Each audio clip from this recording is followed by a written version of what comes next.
Glória a Deus. Amém, Senhor. Em nome de Jesus, ser conosco nesse momento de estudar a tua palavra, Senhor Deus. Cremos, Senhor Deus, que o Senhor pode falar conosco, Senhor Deus, enquanto estudamos. Senhor, que não seja só ganhar conhecimento, Senhor Deus, mas que seja também a tua fala em nossas vidas, Senhor. Hoje que vamos estudar Apocalipse 5, Senhor Deus, a visão do trono, Jesus manifestado, Senhor Deus, que isso encontre em nosso coração, Senhor Deus, algo a ser completado, algo em que o Senhor possa falar diretamente conosco, em cima também, Senhor Deus, de alguma necessidade que estejamos passando nesse momento de nossas vidas, ó Pai. Nós te damos liberdade para falar, te damos liberdade para ensinar. Senhor, nós fechamos, Senhor Deus, qualquer interferência que não seja do teu espírito nesse momento de estudo, Pai. Declaramos, Senhor Deus, que o Senhor reina em nossas vidas e convidamos, ó Pai, para o Senhor participar desse momento de estudo. Abençoa cada um que está aqui, abençoa aqueles que já se manifestaram lá em conversas, que verão mais tarde, Senhor, a cada um, Senhor Deus, seja suprido, ó Pai, na porção da Tua palavra que ora vamos estudar. Em nome de Jesus. Amém. Amém. Glória a Deus. Hoje, Apocalipse 5, a visão do livro do Cordeiro. Que livro é esse? Existe um livro no céu, um livro. A gente vai ver e falar hoje sobre isso aí. A gente leu, estudou a semana passada, né, sobre a majestade de Deus, então era Deus manifestado. A gente viu o trono com os 24 anciãos, os 4 seres viventes e a presença do trono de Deus. Hoje a gente vai ver mais Jesus, o Cordeiro de Deus, que tem a autoridade para abrir o livro que está selado. Então, a gente vai ver hoje sobre isso. Então, o Apocalipse 5, versículo 1, tem um barulhinho de fundo, eu não sei de que microfone aí eu vou pedir que você coloca mudo o seu microfone e depois você abre se quiser falar alguma coisa, tá bom?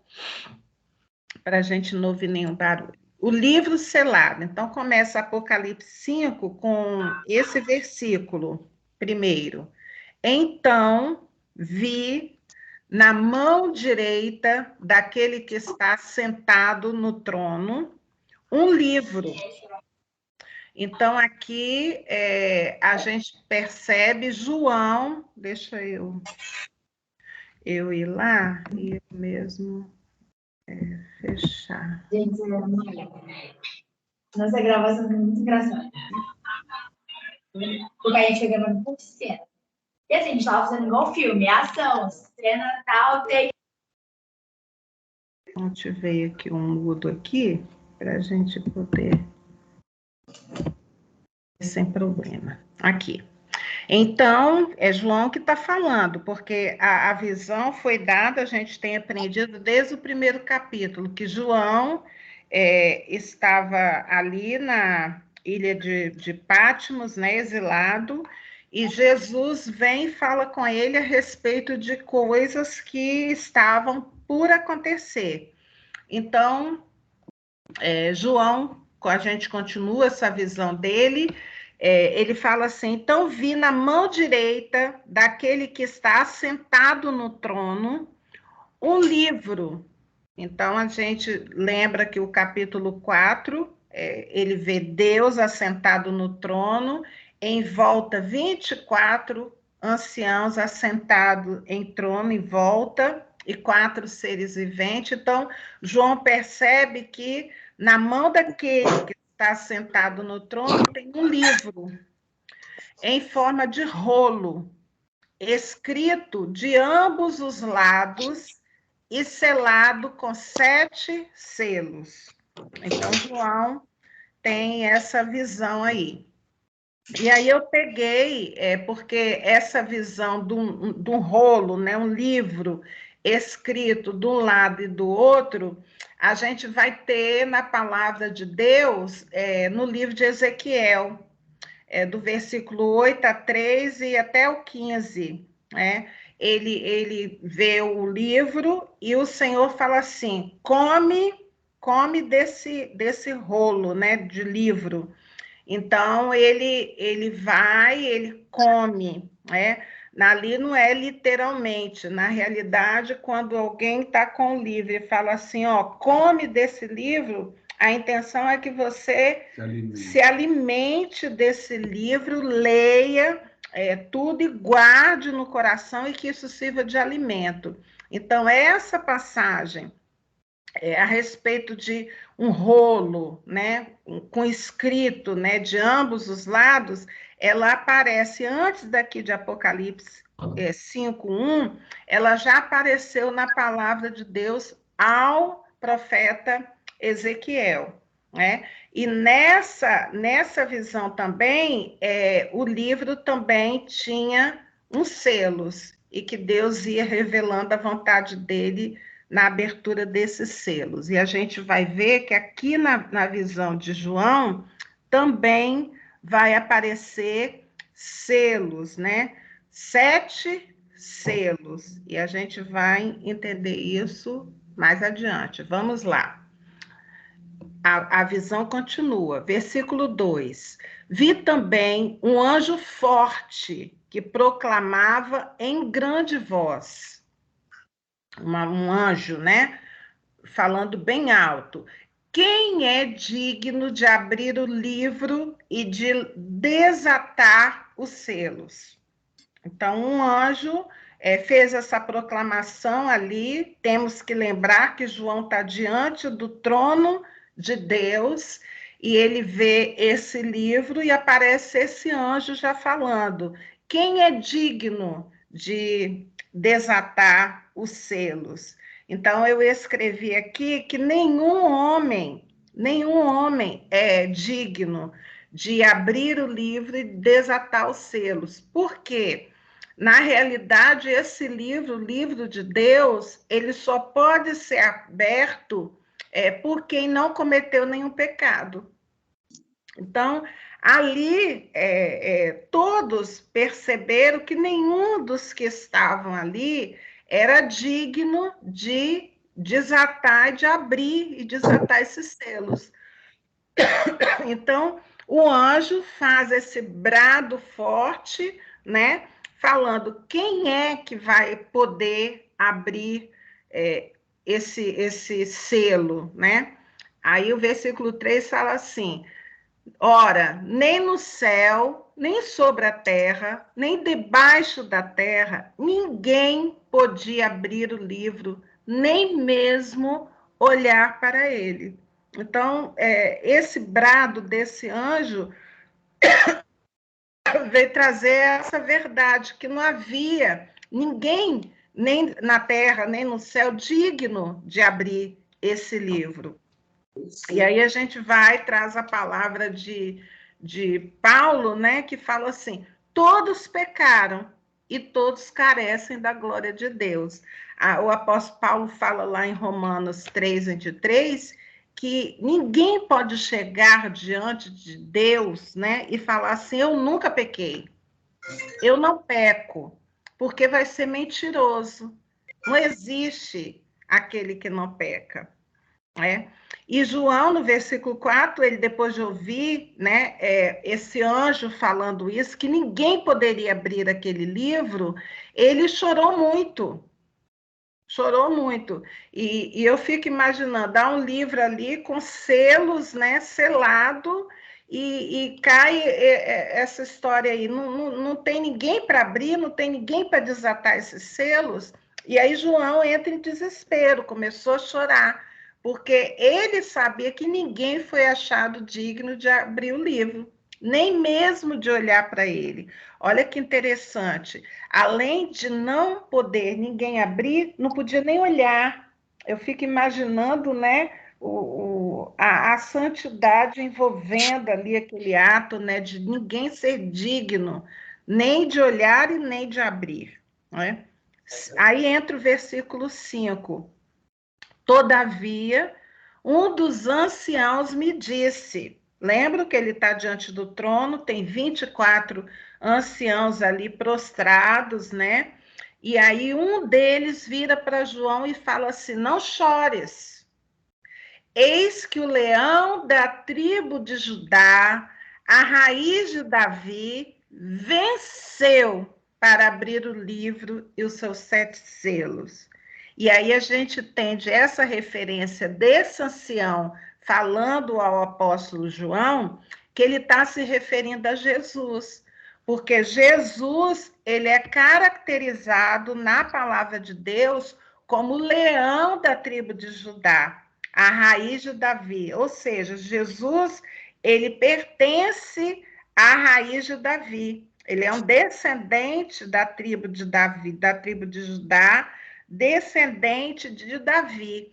Então a gente sabe que esse ancião, ao se virar para João, ele está fazendo referência a Jesus. Então ele fala, ele acalma João, fala: não chores. Eis que o leão da tribo de Judá, a raiz de Davi, que venceu, ele venceu. Ele venceu o quê? O que é que está se falando aqui? Aqui está se falando que ele venceu por viver e não pecar. Então, a gente entende que esse livro só pode desatar esses 7 selos e abrir esse livro aquele que venceu, aquele que passou pela vida e não pecou. E esse a gente sabe que a palavra de Deus fala que é Jesus. E aí João continua falando assim, então, depois desse ancião falar com ele, né? Então vi no meio do trono e dos 4 seres viventes e entre os anciãos, de pé, ele ainda não tinha visto lá no trono de Deus, Jesus, de pé, um cordeiro como tendo sido morto. E aí a gente entende. Quem é o cordeiro de Deus que tira o pecado do mundo? Segundo a palavra de Deus, Jesus. Jesus fala, né? Ele é o cordeiro. Quando ele vai ser batizado, João, né? João Batista vira assim: eis o Cordeiro de Deus que tira o pecado do mundo. O que João estava falando e o que é que João, agora o apóstolo aqui está falando? O que João Batista falou e o que o apóstolo João está falando? Por quê? Está fazendo uma reverência à palavra de Deus no Antigo Testamento, que a cada ano havia o sacrifício de um cordeiro para tirar o pecado. Então, a cada ano, o povo judeu ele tinha esse compromisso que Deus havia colocado como lei. Então, era morto um cordeiro, e ali significava que esse cordeiro ali levava o pecado do mundo sobre ele, e quando ele era morto e o sangue derramado, Deus olhava para o mundo e fala assim: tá pago, tá pago. Então, eles tinham já perdoado os pecados cometidos naquele ano. Então, o judeu ele tinha que fazer esse sacrifício a cada ano, um ritual. E aí, quando Jesus vem e Jesus se apresenta para ser sacrificado, a palavra de Deus, quando ele está ali na cruz, ele tipifica esse cordeiro que era morto, um cordeiro morto todo ano. E Jesus ali, na cruz, ele fala assim, está consumado, tetelestai, está pago, não precisa mais. Ali foi o sacrifício final, não precisaria mais o povo a cada ano matar um cordeiro para que os seus pecados fossem perdoados, porque ali, esse sacrifício ali de Jesus na cruz, tipificando aquele cordeiro que era morto, um cordeiro a cada ano, para Deus foi suficiente. A partir daí, não havia mais necessidade para Deus de que se matasse um cordeiro a cada ano. Para Deus, esse sacrifício já valeu. E o que está valendo agora? A partir da morte de Jesus crucificado ali naquela cruz, não há necessidade mais que eu, pela minha vida, a cada ano, mate um cordeiro para que meu pecado seja perdoado. Quando eu olho para Jesus, que morreu naquela cruz por mim, e aceito que ele morreu por mim na cruz, pronto, os meus pecados estão perdoados em Jesus. Então, João, ali no versículo 6, quando ele está ali diante do trono, ele olha, ele vê no meio ali do trono, ali entre os anciãos, entre 4 seres viventes, ele vê um cordeiro como tendo sido morto. Então, quem é que João está vendo ali no meio do trono daquela visão? Ele está vendo Jesus. E aí ele fala mais sobre esse Jesus que ele está vendo. Ele tinha 7 chifres. Chifre, na palavra de Deus, corresponde à autoridade. 7 chifres. Bem como 7 olhos, que são os 7 Espíritos de Deus enviados por toda a terra. E a gente já viu isso, que são, né? O que são esses 7 Espíritos de Deus? São que revelam o caráter de Deus, né? Então, ele viu Jesus ali, naquele momento de desespero, de olhar um livro, né, um rolo, que antigamente não era livro como a gente vê agora, era um rolo, né, com escrito na frente e atrás, mas selado, e ele entra em desespero, não tem ninguém para abrir, não pode, não vai abrir. Aí, quando o ancião chega, não chores, porque o leão da tribo de Judá, a raiz de Davi, ele venceu para abrir o livro. E aí ele olha e vê Jesus ali, né? Como um cordeiro. Quer dizer, lembrou o papel de Jesus, né? Em toda essa história. Aí o versículo 7 diz assim: veio, pois, quem veio? Jesus. E tomou o livro da mão direita daquele que estava sentado no trono. Então Jesus vai lá, pega das mãos de Deus o livro, a mão. Vamos continuar. 8. E quando tomou o livro, aí algo acontece ali naquele trono de Deus. Os 4 seres viventes e os 24 anciãos prostraram-se diante do Cordeiro. Então, eles prostram a cabeça. A gente está entendendo, por toda essa visão de João, que era algo solene que estava acontecendo ali. Foi dada a João a visão, a oportunidade de ver o que estava acontecendo no céu. E como a gente sabe que Jesus, lá no primeiro capítulo de Apocalipse, pediu assim: tudo que você vê, você vai escrever. Então, é para que a gente também tivesse acesso ao que está acontecendo no céu. Então, os anciãos, os 4 seres viventes, se prostram, tendo cada um deles uma harpa, taças de ouro.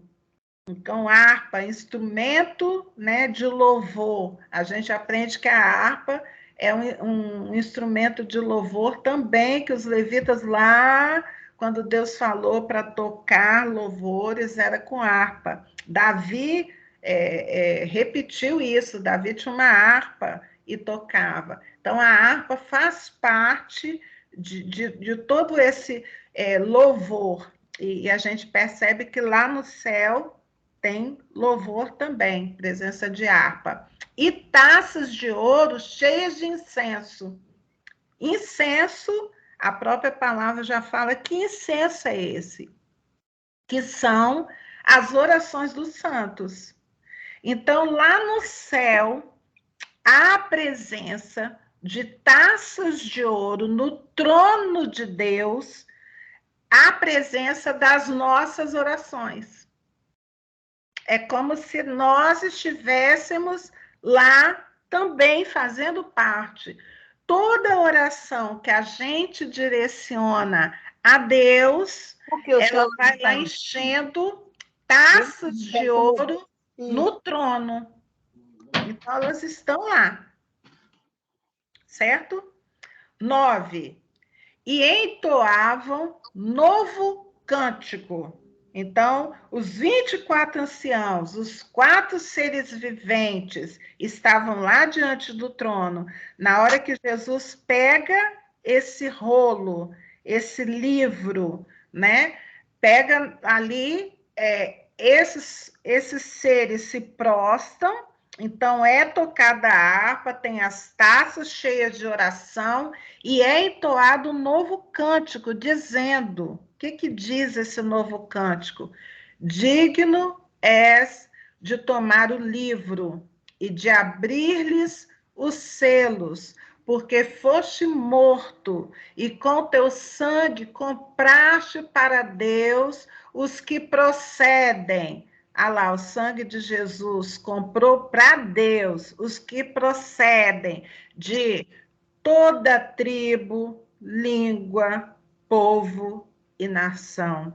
Ou seja, Jesus foi morto e o sangue dele comprou para Deus todos os povos, línguas e nações.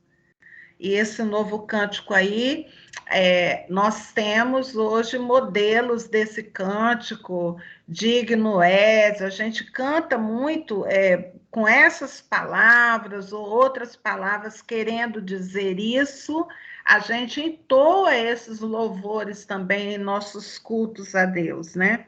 Dizendo que Jesus é digno, né? De receber todo louvor, toda honra, toda glória. Aí o versículo 10 continua o cântico. E para o nosso Deus, Jesus, hein? Os constituíste reino e sacerdotes, e reinarão sobre a terra. Então, esses 24 anciãos e os 4 seres viventes estão entoando esse cântico que nós sabemos e nós cantamos isso. Por quê? Jesus, através do sacrifício dele, constituiu a nós reis e sacerdotes sobre a terra. Então, Jesus é que estabeleceu, ele que fez com que nos tornássemos reis e sacerdotes. O reino de Cristo, ele existe por conta desse sacrifício que ele fez e que foi aceitável a Deus. Quando nós somos convertidos a Cristo, diz lá em 1 Pedro 2, 5, 9, diz que nós nos tornamos reis e sacerdotes para ele. E aqui eu completei ainda, com o privilégio de lhe oferecer benefícios. Nós nos tornamos, a palavra de Deus fala isso. Às vezes, amado, nós não nos sentimos reis e sacerdotes. Na nossa vida, há momentos que a gente não se sente, a gente olha para a gente assim e não se vê como tendo isso que diz a palavra de Deus, tendo isso sobre a nossa vida. Eu sei que você já passou por esse momento, ou talvez agora esteja passando por esse momento, de não se sentir rei e sacerdote. Rei, o que é rei? Que tem domínio. O que é sacerdote? Que ministra diante do Senhor, que leva outros ao caminho do Senhor. Às vezes nós não nos sentimos, mas o fato de não nos sentir não anula o que está escrito na palavra de Deus. E a palavra de Deus diz que Jesus, no reino dele, nos fez reis e sacerdotes. Isso é o que está escrito na palavra. Então, embora tenha momentos na tua vida que você não se sinta rei nem sacerdote, mas a palavra de Deus diz que você se tornou. No reino de Cristo, ele fez isso conosco. Os discípulos dele, aqueles que o aceitaram, aqueles que guardam a sua palavra. Você está entendendo, né? Não é o fato de ir à igreja que me torna rei e sacerdote. Não é o fato de eu estar ouvindo a palavra de Deus que me torna rei e sacerdote. É o fato da minha conversão a Cristo, aceitá-lo como meu Senhor.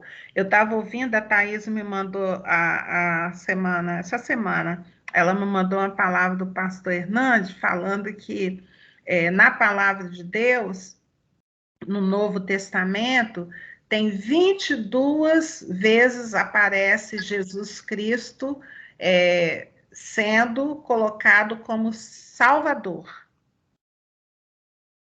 Jesus Cristo como Salvador. Mas aparece 600 vezes ele como Senhor no Novo Testamento.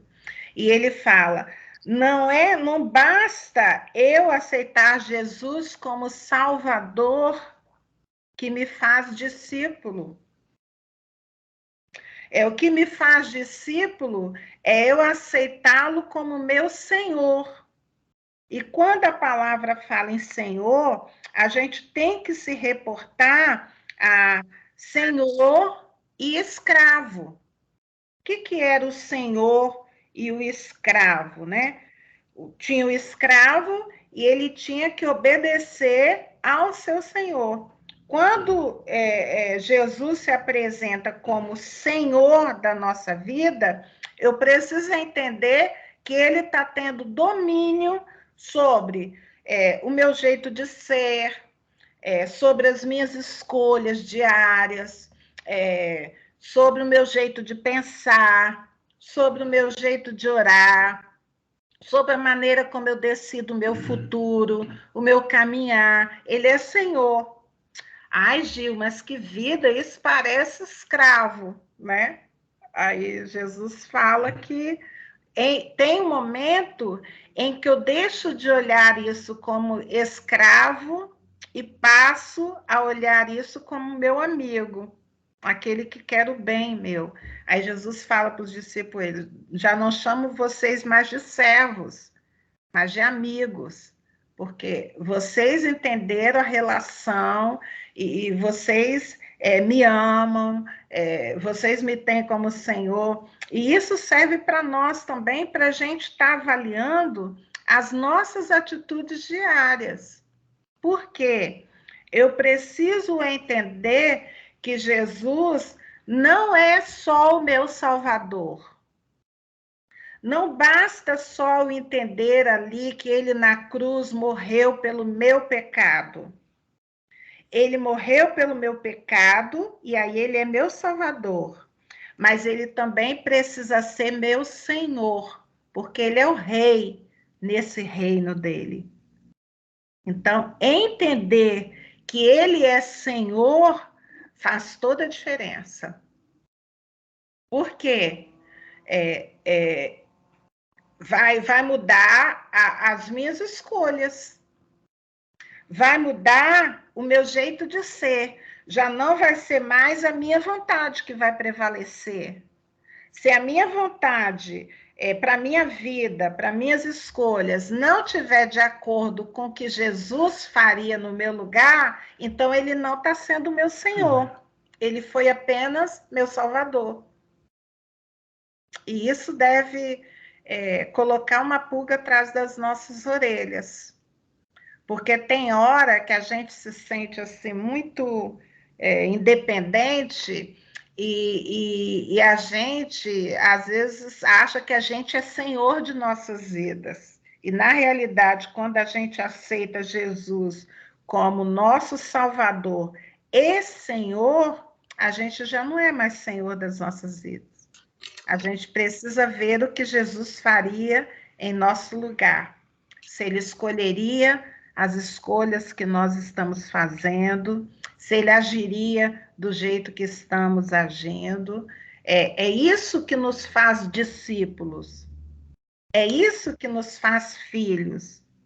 Porque como Salvador, muitos aceitam, mas aceita só como Salvador, mas nunca se tornam discípulos. E é o discípulo que vai fazer com que esse relacionamento chegue a gente a ter rei, sacerdote, é o discípulo. E isso tem que fazer diferença em nossa vida. Né? Vamos lá, 11. Vi e ouvi uma voz, quem está falando? João. Vi e ouvi uma voz de muitos anjos ao redor do trono. Então, agora, João está tendo acesso, parece que a visão dele está abrindo mais. Antes, ele só viu um trono com Deus, os 24 anciãos em volta desse trono, os 4 seres viventes. Mas aí, ele agora está diante, tem mais uma visão. Ele viu o Cordeiro de Deus ali também. E agora, depois desse louvor todo que estão cantando, ele abre mais o olhar e ele vê muitos anjos ao redor do trono. Parece que a visão dele vai ampliando, vai abrindo mais, ele vai percebendo mais detalhes do que ele estava vendo. Então, dos seres viventes, ele está ouvindo voz de muitos anjos, dos seres viventes, dos anciãos, cujo número era de milhões e milhares de milhares. Então, a visão dele ampliou, abriu a visão. E eu fico imaginando milhões e milhares de milhares cantando a uma só voz: digno és, Jesus, digno é o Cordeiro, né? Aqui, ó, 12 está assim, ó, proclamando em grande voz: digno é o Cordeiro que foi morto de receber o poder, riqueza e sabedoria e força e honra e glória e louvor.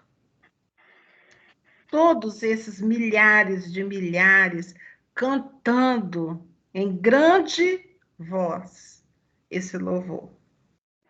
Aí, depois de sair, ele fala assim, então, João continua no versículo 13, então, ouvi que toda criatura que há no céu e sobre a terra, e debaixo da terra, e sobre o mar, e tudo que neles há, estava dizendo, aquele que está sentado no trono e ao Cordeiro, seja o louvor e a honra e a glória e o domínio pelos séculos dos séculos. Nós cantamos esse corinho.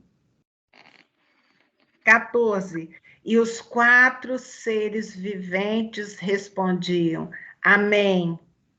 Também os anciãos prostraram-se e adoraram. Eu fico imaginando, nos cultos, quando a gente usa alguns corinhos, né, que repetem essas palavras aqui de Apocalipse 5, a gente canta, e não é nada igual a esse cântico aqui, né, de milhares, a uma só voz, com grande voz, né? Mas a gente pode ter um vislumbre do que a gente vai presenciar ao estar diante do trono de Deus. Que aqui está falando, o que que João está falando? Que as criaturas, né, debaixo da terra, no céu, eu creio que essa visão aqui, em Apocalipse 5, João teve um vislumbre de que a igreja do Senhor estará aqui nesse momento, no céu, louvando e adorando ao Cordeiro de Deus, nesse momento. Porque no capítulo 6, já há um corte, né, do trono para abrir-se os selos, né, que estarão havindo juízo sobre a terra. Eu, como sou pré-tribulacionista, eu creio que a igreja vai estar lá no trono, lá, louvando e adorando, e aqui na terra virá o juízo de Deus. Eu creio assim. Se não for assim, mais Gil, tarde a gente vai saber. Fala, amada. aqui eu tô aqui assim, impactada com a visão de João, né? Assim, gente, ele quando foi batizar Jesus, o que que ele disse? O povo lá perguntando: "Você é o Cristo? É você o Cristo? Quem você é?" e tal. Aí quando Jesus vem para ele fala: "Eis o Cordeiro de Deus que Sim, tira o pecado do mundo." Aí a gente vem para esse versículo 6, a confirmação de que ele estava vendo ali sendo batizado, né? Que ele havia falado, o sim. Cordeiro de Deus, né? Assim, eu estou impactada com essa visão. Eu não sei nem como João conseguiu, sério, como conseguiu. Tremendo demais. Tremendo A gente demais, né? parar para pensar, gente, a confirmação que João teve do que ele falou quando estava aqui na Terra, antes de ver o céu lá, nessa visão. Jesus realmente é o Cordeiro de Deus. Muito Mas lindo. aqui quem está falando, quem falou lá na terra foi João Batista, né? Isso. E aqui é o Uhum. apóstolo João, já é não é o João Batista, é É o o outro, né? Mas, de qualquer forma, essa visão aqui, o João já no começo da visão, quando ele vê Jesus, ontem a gente estava lá estudando na sala, né, amor, e falando que no começo da visão ele cai desmaiado. Não Porque aguenta. o nosso corpo aqui hoje, esse limitado, né? O nosso corpo, João estava ali no corpo dele, né? Não o corpo glorificado, porque ele não tinha sido morto, ele estava vivo lá na ilha. E ele, diante dessa visão, um vislumbre ali, né? Não era nem já no trono de Deus, ele estava vendo ali Jesus lá, né? Na ilha de Patmos Uhum. ainda, ele desmaia, ele não aguenta. E eu fico pensando também que nós, quando temos um vislumbre de quem é Jesus, do trono, vislumbre, a gente não aguenta. Ontem eu estava Nossa, falando a hein? respeito desse cair no poder de Deus, né? Existe o cair no poder de Deus e existe o cair também no poder do outro lá, né? Mas a gente não pode julgar de antemão se um irmão caiu, que pode ser lá pelo outro lado. Eu preciso ter o discernimento espiritual para saber sobre que poder aquela pessoa caiu. Por quê? Porque também se cai diante do poder de Deus. Às vezes a pessoa tem um toque do poder de Deus e ela não aguenta ficar sobre as pernas. Tal é a dimensão. A gente fica falando É aqui, demais, né, claro. Gil? Oi?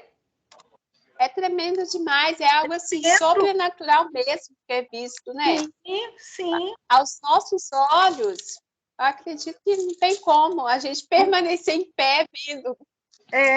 E para ele descrever, para a gente poder ter acesso a essa visão, eu fico imaginando, foi o poder de Deus que ajudou a escrever isso, porque ele sozinho, eu creio que ele não conseguiria transcrever o que é estar diante do trono de Deus.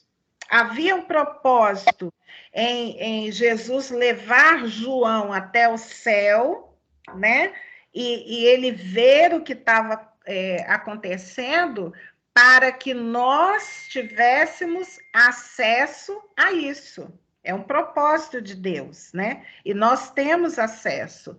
Mas eu fico imaginando o que é. Eu fico imaginando eu ali, como é que seria. Precisaria do toque de Jesus mesmo para me manter de pé e conseguir vislumbrar uma parcela do que era aquilo tudo, porque logo que Jesus aparece, ali ele vai até Deus e pega o rolo, o livro, né? Você vê que na mesma hora, os 24 anciãos, os 4 seres viventes, eles se prostram. É um momento sublime, não é qualquer momento aí, né? É algo tremendo que está acontecendo ali nesse momento, e a gente tem esse vislumbre do que é isso aí, né? E glória a Deus por isso. Lembrar, Silvia, mas eu acredito que é em Ezequiel. Estou olhando rapidinho aqui, não consigo achar, que ele também, quando teve a visão, ele não conseguiu ficar sobre as pernas dele, ele também caiu de joelho. Não consegue. Daniel tem um momento que tem a visão também, ele também cai, ele se prostra, não consegue ficar, né? E ontem eu estava falando, a gente não pode estar diante de Deus de uma maneira assim, usual, natural, comum, sabe? É claro que nem todo momento que a gente está no culto, a gente vai sentir esse toque, vai sentir que estamos diante do nosso Deus, que a gente está cantando louvores a Jesus, nem todos os momentos, eu sei.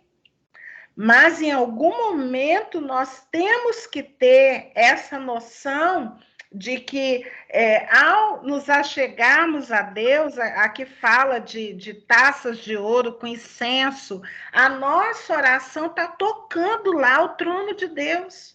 Lá no trono de Deus tem um lugar lá próprio para estar sendo depositadas as nossas orações.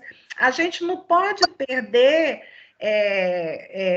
essa dimensão do que é cultuar a Deus, cultuar a um Deus que está vivo, a um Deus que se manifesta em nossas vidas, a um Deus que está ali pronto para receber a nossa oração, nosso louvor. A gente não pode achar que isso é comum e chegar de qualquer jeito diante dele. Aqui a gente percebe que há todo um... Como é que a gente fala? Tem um nome aí para isso, né? Eu lembro quando eu estava trabalhando, né, ainda, e no tribunal, né, quando eu cheguei, assim, primeira vez que eu trabalhei, assim, na época era junta, assim, e chegar diante do juiz, assim, não era de qualquer jeito que a gente chegava. Nem os advogados podiam chegar sem terno, sem gravata, se preparavam para estar ali. Eu lembro que a primeira vez que eu fui ao presidente do tribunal, lá no Rio, né? E assim, me preparei toda arrumada, e as palavras, assim, né? Presas, né? A emoção, assim. E eu fico imaginando nós estaremos diante do nosso Deus. Tem que ter eu esqueci o nome que você fala, mas é esse cuidado todo. E, ao mesmo tempo, eu tenho que prestar atenção também que Jesus, como ele é o primogênito de muitos, ele é meu irmão mais velho. Ele tem toda essa coisa de todos se prostrando ali diante dele, mas também vai ter um momento em que eu vou poder chegar e abraçá-lo, porque ele é meu irmão mais velho. Eu fico imaginando assim, né? Esse momento solene, né? Isso aqui é um momento solene, a gente está diante de um momento solene, mas também vai ter aquele momento em que reproduzirá na nossa vida aquilo que Adão usufruiu com Deus, que na virada antes da noite chegar, Deus descia, né, ficava ali com ele, batia papo com ele. Eu fico imaginando que nós teremos acesso a isso. E não é de qualquer jeito. Eu fico pensando, né? Protocolo é a palavra que eu queria lembrar. Há um protocolo, né? Mas também vai ter um momento que o protocolo vai ser deixado de lado e a gente vai poder abraçar, a gente vai poder estar junto, vai poder caminhar, conversar, perguntar.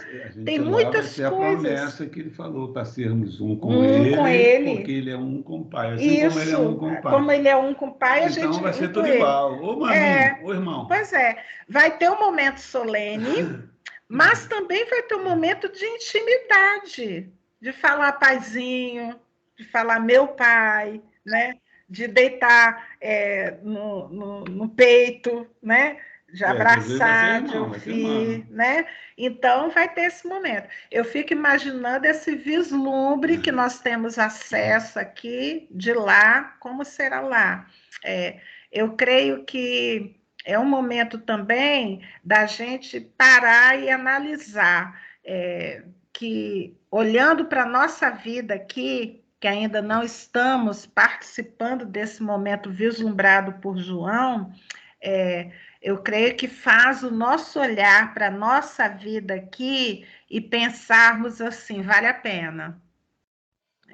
Vale a pena, na esperança do que está por vir. Vai valer a pena, sabe? Vai valer a pena.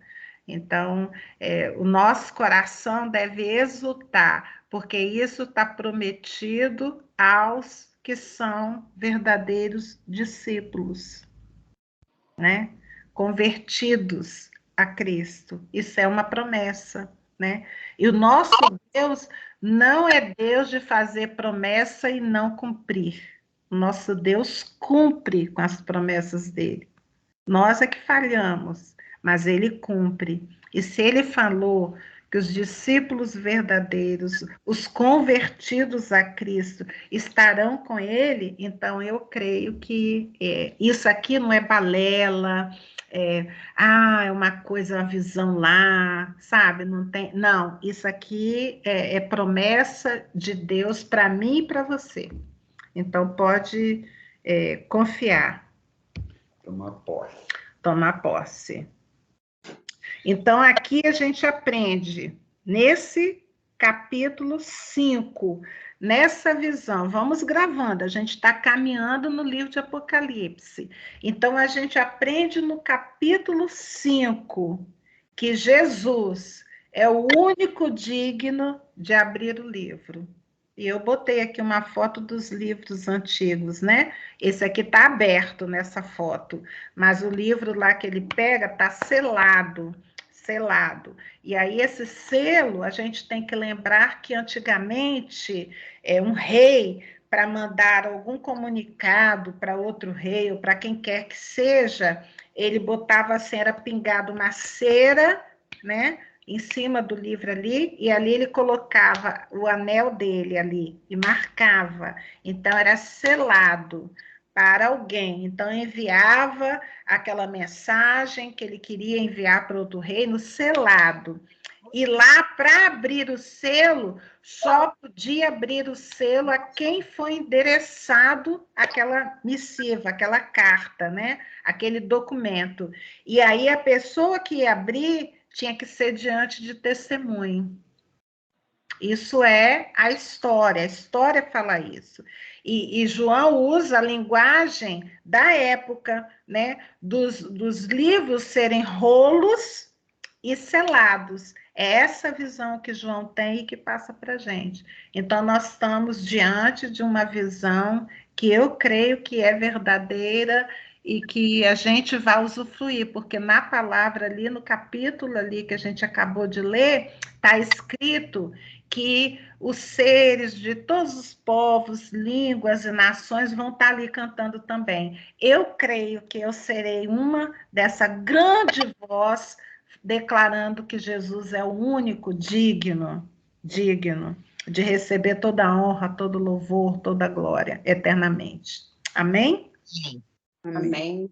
Glória a Deus. Somos nós, né? Não vamos ficar de fora. Glória a Deus. Aí vamos lá, voltar, parar a gravação.